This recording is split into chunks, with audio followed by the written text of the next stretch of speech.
Appamada and its programs are supported by your generosity, and your generosity and support makes such a difference.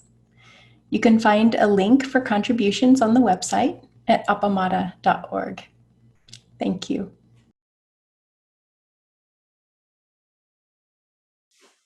Good morning. Good morning. Welcome, welcome, welcome to you folks. It's wonderful to be present with you. Feels really nice. And it's lovely to have you guys online as well. Thank you for coming. It's a pleasure to see you all. Also, if there are people who are listening later on from Sanghas, sister Sanghas in Chicago, Madison, Minnesota, England, Switzerland, Alpine, and Hawaii. Welcome to you all as well. To start, I'd like to mention an announcement, and maybe you all might have some announcements too that I'm unaware. And that is that there is a plan in the making for having the Jisoo ceremony soon. We don't have a date. As soon as the three teachers gather together, everybody's back, then we'll set up a date. So keep an eye out on email for that information. Anything else that anybody has to? What's the Jisoo ceremony? Jisoo. What is it? Oh, what is it? Okay, that's the celebration of this little figure that's common in Japan. There's statues all over Japan. He wears a little red coat, and he is known as the protector of children in particular, and also it can be animals and travelers. And he's just considered as like this little enlightened being. And typically he's, the statues, either he'll have children hanging off of him and in his little coat and up around his arms and stuff all over it. Or he'll have more of a defensive sort of look. He'll have a spear in one hand and so yeah, it's a little bit different. It's more the protector part of the kind of guy that hangs out with the children. So we usually celebrate that every year, and with it, people who have lost children or in one fashion or another, we used to fold cranes for it and then put them out in the yard, and I don't know if we'll be doing that last year because we have online and it would be kind of funny to try to do that. So last year we just had people talk about their own situations in terms of who they might have lost and what it means for them. So we'll probably be doing something more like that and maybe making our own little Jisos. That's remains to be seen. As soon as the plan is up and running, we'll let you know. So you'll be ready for that. Anything else to report? No, nothing. Okay. So the Dharma talk. So this talk is based primarily on a talk by Suzuki Roshi, and it's called Direct Experience of Reality, and it's from this book, Not Always So. And I chose it because I thought it was an interesting talk. And it wasn't until I actually started getting into it and writing about it that I realized that it kind of goes hand in hand with the talk that I gave 2 weeks ago. So some of this may be redundant for some, but I thought it was really nice to think of it in terms of voices, different voices talking about the same thing. And so we'll get into that in a minute, but they're voices that they're important to hear. The message, I think, is really important, and it doesn't matter who's saying it or how many times you hear it. I don't think it's ever quite often enough. So first off, let's talk about what Suzuki Roshi had to say. So he's talking about the direct experience of reality. And he starts out with a quote from Dogen that everything is encouraging us to attain enlightenment. Everything. So this talk is an attempt to encourage you to attain enlightenment.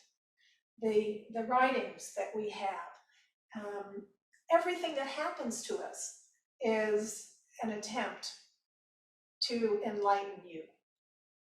It's important to bear that in mind, that everything that happens is a way for us to become enlightened. It's encouragement for that. So what does that mean?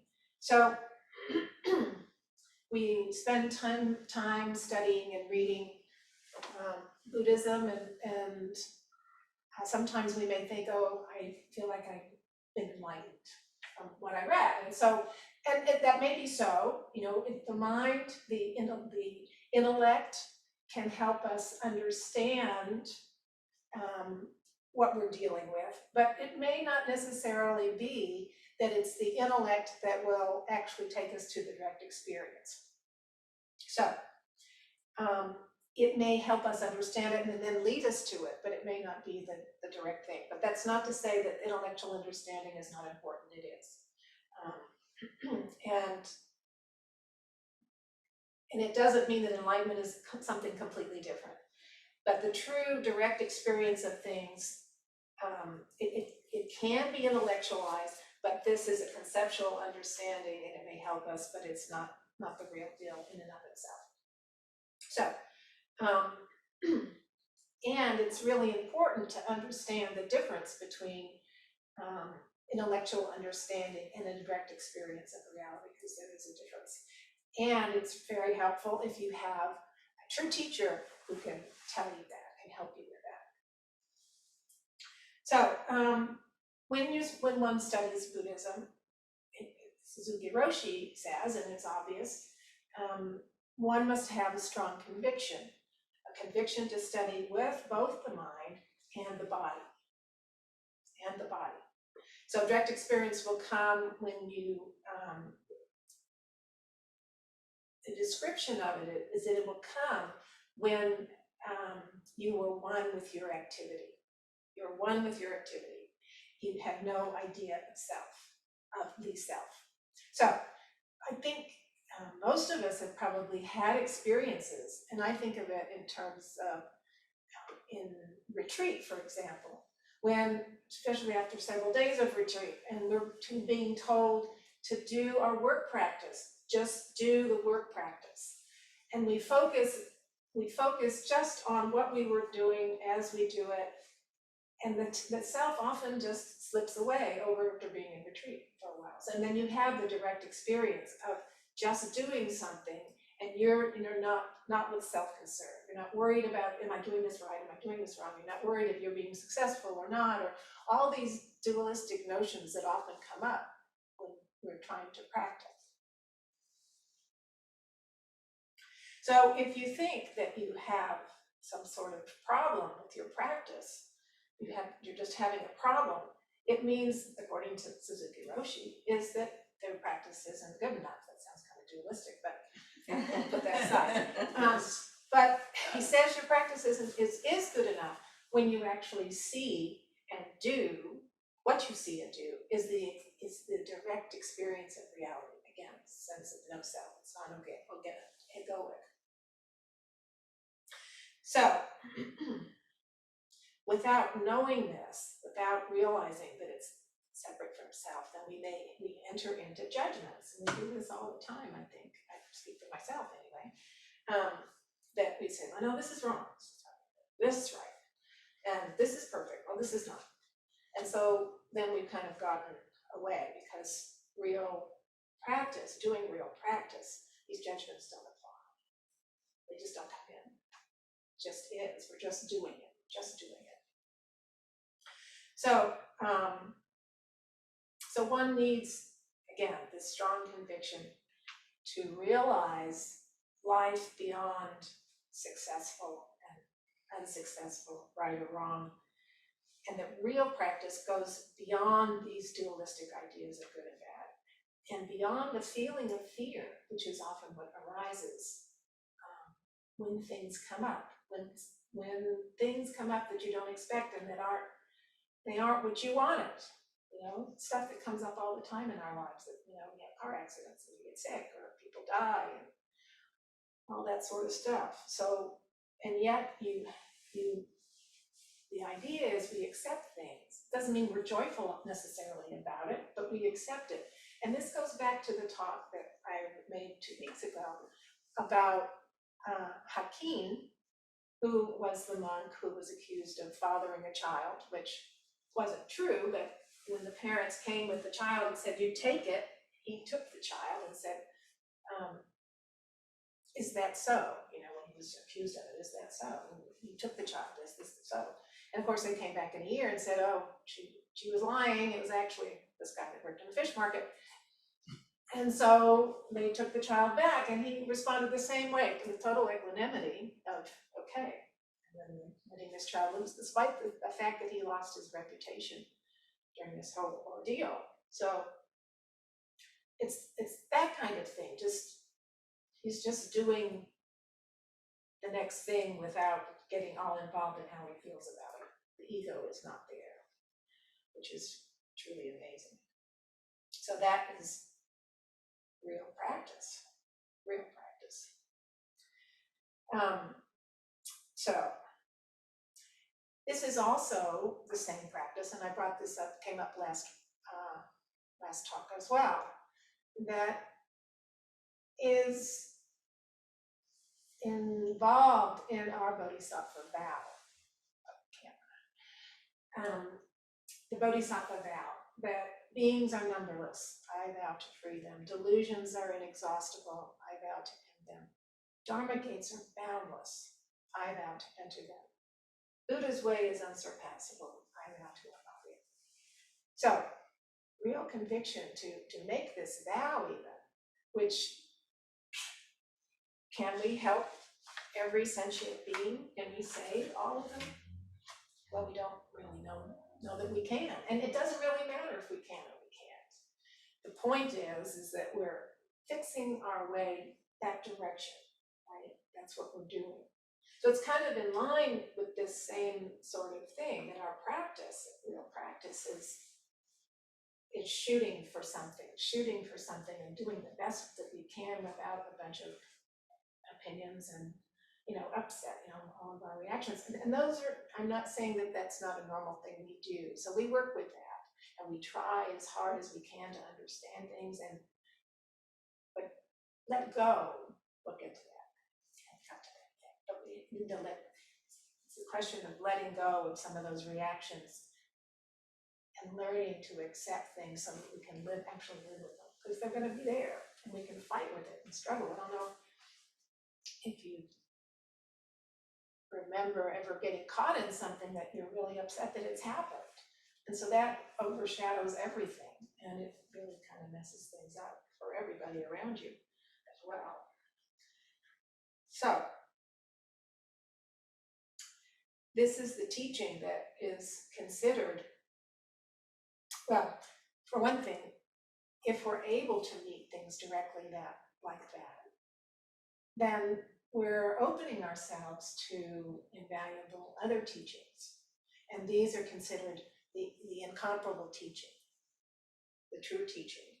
And this teaching, this is the absolute teaching, doesn't mean that it's the best teaching or it's lofty or it's profound.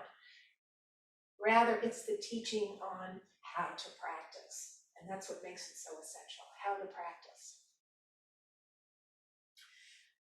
So it's not like, well, how to practice, and it also sets up an attitude for our way to study. So rather than having a system in the way of Buddhism, there is a certain system, but it's not like you do this when this happens. It's not really like that. It's more like, how do we accept and live into it? It's not like do X, do Y. It's not that sort of linear sort of thing. But we have these rules, and the rules help it make it easier for practitioners and to make it more accessible, just the whole practice more accessible to everyone. And it helps us experience Buddhism. But they aren't always necessary, but you really need them to start with. You need to start so you get into the habit of studying in a certain way, and what are we aiming for? Those are important rules to set up in the first place. So what is important is that we're deepening and broadening our way of life. So whatever happens, things will encourage your practice. And if you can enjoy your life in its true sense, then even if you develop an injury or you develop some sort of disease or something that you don't really want happens, it's okay. Easy to say, right? But if we look at things as gifts, and this is going to bleed into the Bodhisattva vow by Tori Zenji that I talked about before, and I'll read it in a minute just to kind of refresh your memory. About sometimes these things that seem not what we wanted to have happen, and they end up being a gift on our path. It opens us up to something else. So that whatever happens, it's all right. It's okay. It provides information on what the next thing is to do. So if you are encouraged by everything and you realize everything is always helping you, then there is no difference if you're alive or you're dead, everything is all right. And this is complete renunciation. And this is, again, mentioned in the Bodhisattva vow, which I want to bring up with Hakim and Tori Zenji. So I'll read this and point out a few areas that I'm talking about. So this is a version of that which I pulled out of somewhere else off the internet. It's a different version from the one we have in our book. It's similar, but there's a couple of lines in there that are worded really nicely, so I chose to use it. Since I don't know Japanese, I can't make any sort of judgment about the translation of either one. But anyway, this is so. And he starts out a little differently. I am only a simple disciple, but I offer these respectful words. When I regard the true nature of the many dharmas, I find them all to be sacred forms of the Tathagata's never-failing essence. Each particle of matter, each moment, is no other than the Tathagata's inexpressible radiance. With this realization, our virtuous ancestors, with compassionate minds and hearts, gave tender care to beasts and birds. Among us, in our daily lives, who is not reverently grateful for the protections of life, food, drink, and clothing? Though they are inanimate things, they are nonetheless the warm flesh and blood, the merciful incarnations of Buddha. All the more we can be especially sympathetic and affectionate with foolish people, particularly with someone who becomes a sworn enemy and persecutes us with abusive language. That very abuse conveys the Buddha's boundless loving kindness. It is a compassionate device to liberate us entirely from the mean-spirited delusions we have built up with our wrongful conduct from the beginningless past. With our own response to such abuse, we completely relinquish ourselves, and the most profound and pure faith arises. At the peak of each thought, a lotus flower opens, and on each flower there is revealed a Buddha. Everywhere is the Pure Land in its beauty. We see fully the Tathagata's radiant light, right where we are. May we retain this mind and extend it throughout the world, so that we and all beings become mature in Buddha's wisdom. So, so the references in the Bodhisattva vow to Suzuki Roshi's talk are many. So all this discussion about the true nature of the many dharmas are all sacred forms. So that's, and my understanding of what he's talking about is everything is encouraging us. Everything is encouraging us for enlightenment. These are the sacred forms that are occurring to us. They abound everywhere. If you've ever read Ryokan or on Cold Mountain,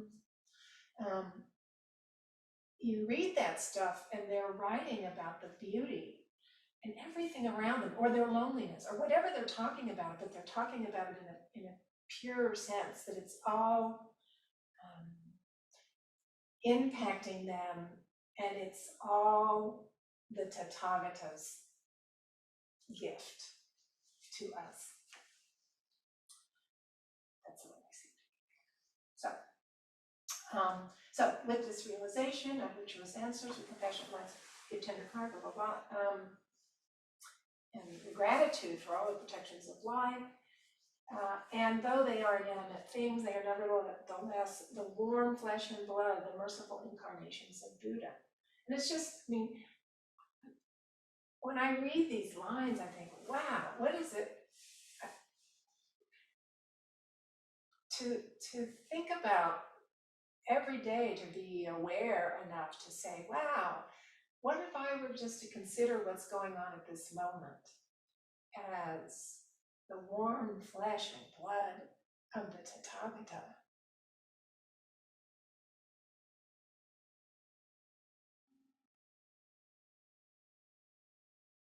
I mean, that changes, that's, you know, it changes the whole deal.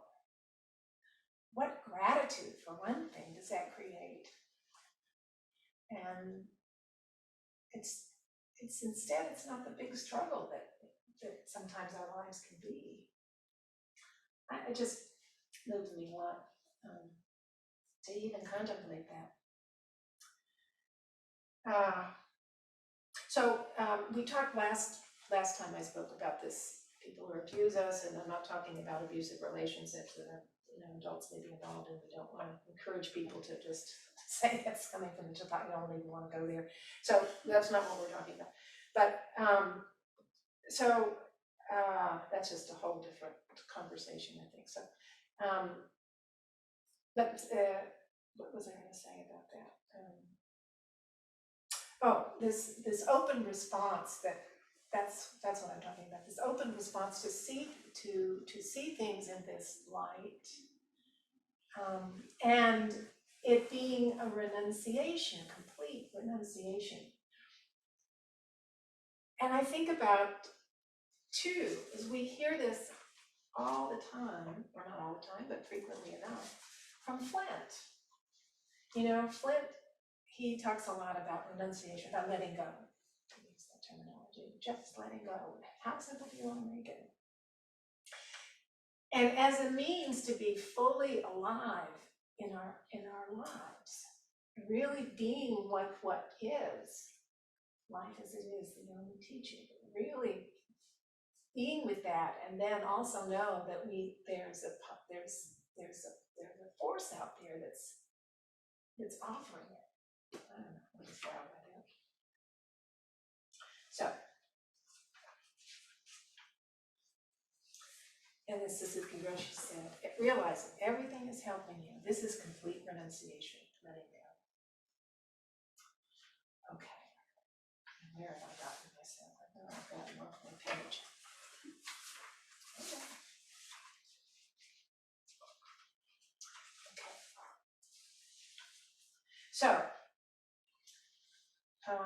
So I guess it's not surprising that a lot of these talks and readings cover the same subject. I mean, there's so many different ways you can say the same thing. But it's really nice to see several of them put together, and it kind of like bolsters it up and makes it more clear about what we're talking about. And it inspires me, and I hope it will inspire you to consider, just maybe once a day or once a week, that everything is is trying to encourage us on this path. Everything. And what a novel way to turn and to see that. And I think that the ego slips out when you're looking at it from a different perspective. The ego doesn't come into play. It's not that you're trying to hold it back. It just doesn't come, it's not part of the deal when you look at it this way, when you're renunciating. So that's the end, and I thank you very much. If there are any questions? Yes. I have a comment. Nancy Lee has really been a great model for me this last week in really turning toward what is happening. And I'm going to give an instance of when I didn't. When I didn't use what was happening now. And anyway, I was with my granddaughter and I was in charge. We were at a restaurant and she was wanting to go play on this kind of island area where the valet cars were going around it. And so I was saying no, she couldn't. And she started hitting at me and hitting me gently, but my reaction was, what do I do now? How do I stop this? What's the right thing to do? And, I didn't act skillfully. And I realized later, I was not in the moment. I was in the I. What do I do? How do I handle this? And I thought of the compassionate, luminous mirror wisdom. What if I had just gotten down and said, you are really angry. I can see that. And if I had met her where she was, I don't know what would happen because I didn't do that. But, it was where I was trying to feel like I should impose something or I wanted it to be different instead of being in there in that moment with her. It's a good example.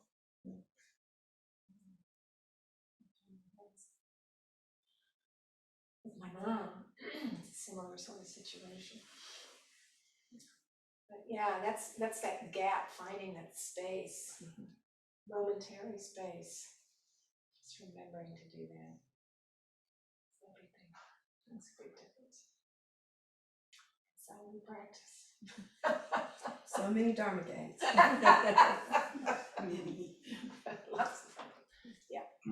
So this morning, Robin thought she was leading orientation, but there's this fly, and I don't know if you've seen it flying around the Zendo, but we had a newcomer to orientation, and it kept landing on its sleeve. And it became, for me at least, a teacher. So Robin was talking about Zen, and this guy was actually, or woman, was enacting the whole thing and also causing the participant to have something to deal with. And I'm really into this fly that's been flying around, and it came from, we had a great potluck the other night, and it came in there, and it didn't like the food that we had, and it was really curious about orientation, and I think it's a new song. Remember, I'm trying to get its email. Well, I hope he's not the one that ended up in the ash. It's a different one. Oh, Yes, they were That was a forged different today, one? yes. Oh, okay. Yeah, there's one that ended up in the They're ash. siblings. Okay, I put him up in the thing because he doesn't live anymore. I think Rosemary wants to say. Here we have Rosemary online. Okay. Hey, To know if we have time for breakout rooms.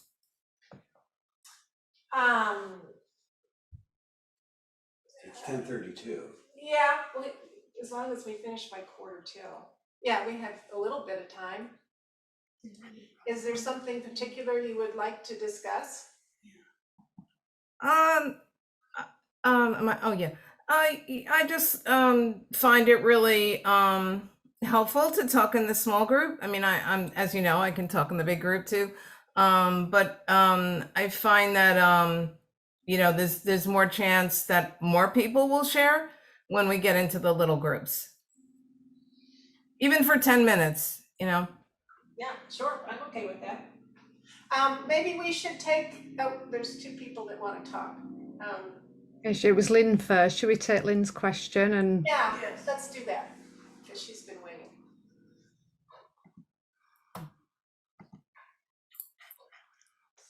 Hey, Lynn. should be unmuted now, Lynn. I think you might have muted yourself again. Hang on, get your hand off that button, Lynn. Okay, There you go. I had more of a macro question. And this comes up, I know, a lot in our discussions, but just listening to you, thank you so much, Laurie, for what you know, the idea that real practice is beyond fear. The idea that we accept things doesn't mean we enjoy it, but we accept it. Doing the next thing without getting all involved with how you feel about it. I totally understand that, because when I feel that way, when I get all wrapped up in something, I can't be skillful in my communications. So I totally understand that. So my macro question is, I'm thinking, okay, let me just start with Suzuki Roshi, who was born, I looked him up. He was born in 1904, which means, and he was living in Japan until 1959, which means he would have been a man in his late 30s, maybe early 40s, when Hiroshima and Nagasaki got bombed by atomic bomb by the United States. And I'm just wondering, his idea that everything is a gift. I wish we knew how that was a gift for him. But my question is more about what's happening today. But I thought about that, thinking, well, what happened in his life like that? I grew up in a democracy. I taught the democracy. I've lived and breathed it. It's in every cell in my body, and we're losing it. It's almost gone if we're not careful. How can I accept this? How can I just kind of say, okay, well, this is what's happening. Don't try not to get involved with how you feel about it. I don't know how to do that.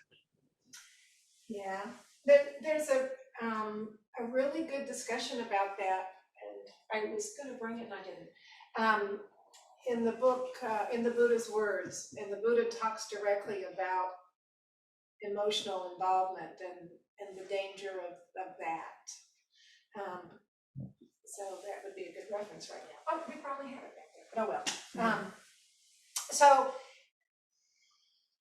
the thing is that the emotion is, if we're looking at the way we want things to be, if it's denying a reality, we're going to have trouble. As I see it, we have not lost the democracy yet. So we don't have to stress about that it's lost. We do have to be aware that we are losing it. And if we have an opinion about that, if that's important to us, we need to do what we can to, within the ethical code, to make it not be, or help to have other people come together around it. So this is not a practice of don't do anything. This is not that at all. When that's not what it's about. But when reality is in front of us, right now, yeah, we may have a reaction.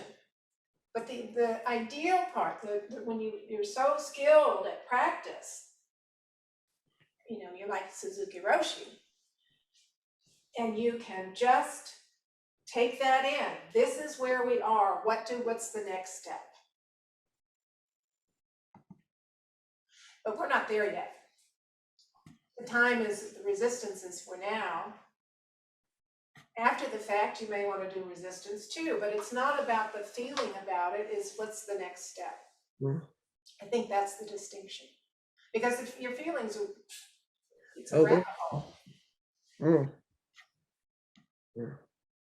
And I know that quite well. Thank you. Thank you for the question. Yeah, go to that one first. Oh, okay. There's Genevieve. Okay, let's take Genevieve's question and then we'll see what we've done. Okay. Hey, Genevieve, Hi. how's it going? It's going crazy. I don't really have a question so much as I'm thinking about the ethics, and I'm thinking about what Lynn said, and I'm thinking about a study I read that people who have no emotions can't make any decisions. Like they can go through, if I did this, then that would happen. But if I did that, then this would happen. So what if I did that and the other? They can do that for hours. They can never stop because they don't have any emotional information. So for me, my thought is that it's not that we not have emotions, but that we not stay attached to them. That's correct. You're 100% correct. It's the attachment to the emotions that will lead you all over the place. That's right. But we have to know how we feel about things. I mean, that's Okay. a barometer in our system of what, and that will lead you to the ethics. You know, is this ethical or not? Yeah. Good point. Thank you. Yes, thank you. Thank you. Rosemary has a hand up. You wanting to say something again, Rosemary? Yeah.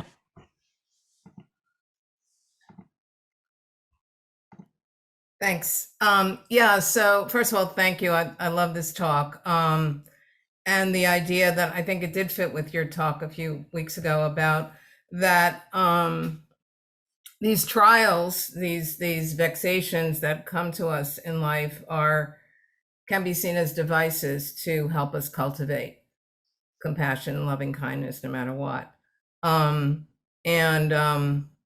Let's see, what was my thought? Oh, yes. And to Lynn, you know, when we experience everything that we're experiencing right now, and then personally as well, if I experience it as not happening to me personally, but it's happening to everyone and the whole planet and all of that,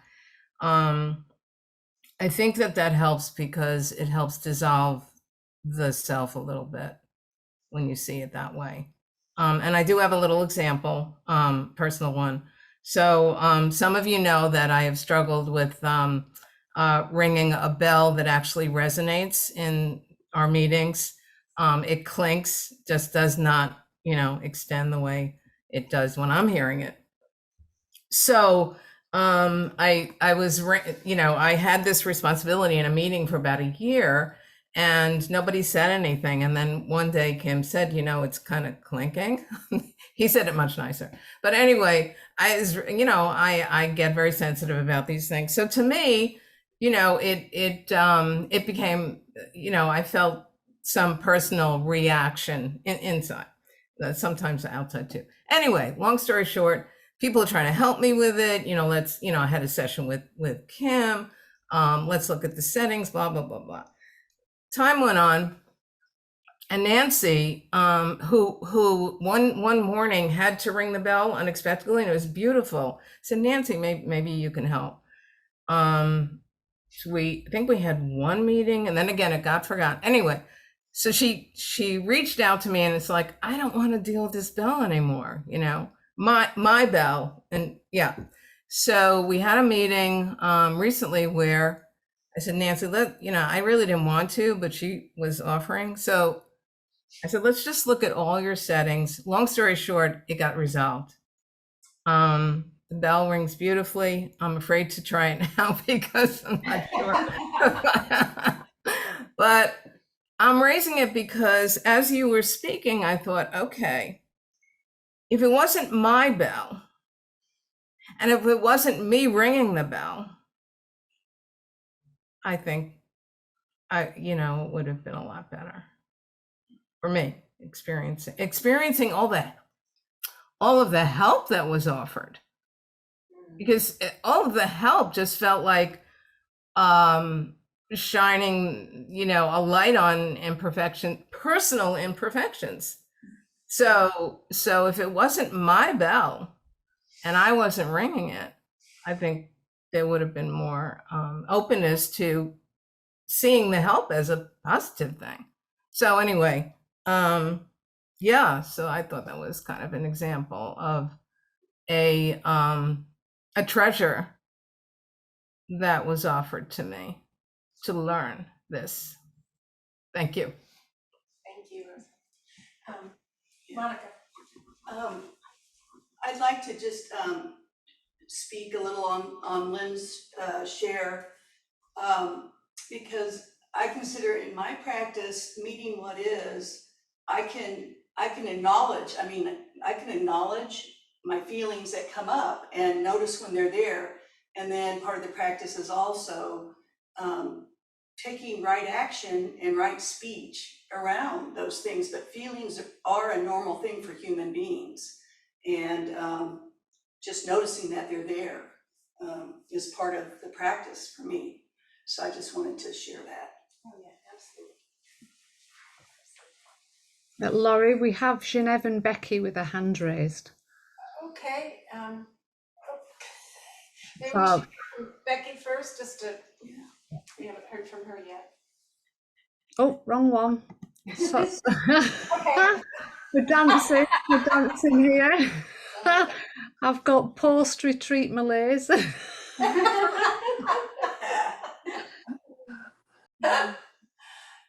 Hey, Becky. We can't hear you. You're muted. Oh. And Now there we now go. we can hear you. No, there you go. I just wanted to speak to what Lynn brought up as well, because I think that it's a real important thing for us to be able to distinguish. I've never had a problem being angry and judgmental in relationship to systems, in the structural things that exist and that people play out because they are the system. I'm not okay to be angry or judgmental with people. And it's taken a long time to learn that, but I'm pretty clear about it now. So, it's not like I could hate the leader of a country who is behaving badly. I don't feel judgmental of that person either. They are as wounded as any other person, and often more so. But the system sucks. And so that's where I allow myself to feel the judgment that brings me to whatever action I might need to bring, might be able to bring.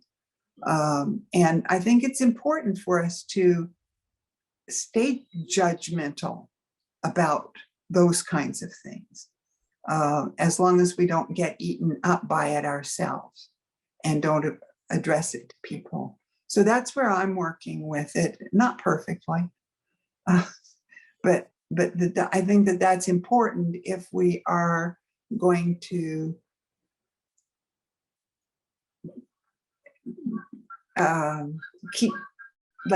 bring things to some place where it is possible on a large scale. Otherwise, there's huge suffering. So, yeah, that's all. I just wanted to say that's where what I've worked out for myself as well. And I thank you so much for this talk. It's been really useful. Thank you. Thank you, Becky. And it's interesting that you say that even if it is the systems without getting eaten up, so again, it's that attachment to the way things are or our feelings. about the way things should be. Yeah. Thank you so much.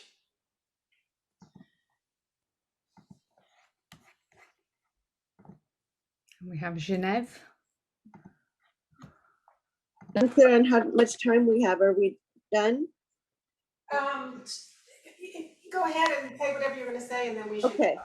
Well, I just wanted to say, I think it's also possible to take ethical action toward or in reaction to actions without judging the people who did the things. And I think that's healthier all around, more helpful. I mean, the universal love principle can function that way, whereas you don't allow actions to occur. You don't dehumanize people. But I'm with Lynn in the sense that, well, I've studied Latin American dictatorships, you know, and I spent the last 3 years translating almost entirely first-person testimony of torture and crimes against humanity. For example, when 70,000 people were murdered in Peru in the 70s, and some of them children.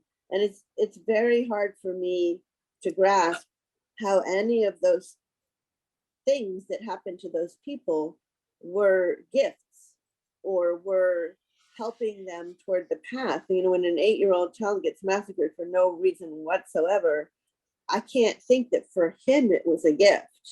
So that I'm not, this is a whole other conversation, but I just wanted to reflect with Lynn that I'm in that, I sit in that question a lot as well. Oops, sorry, That's a good question. These are important questions that we need to look at, you know, and spend time talking and thinking about.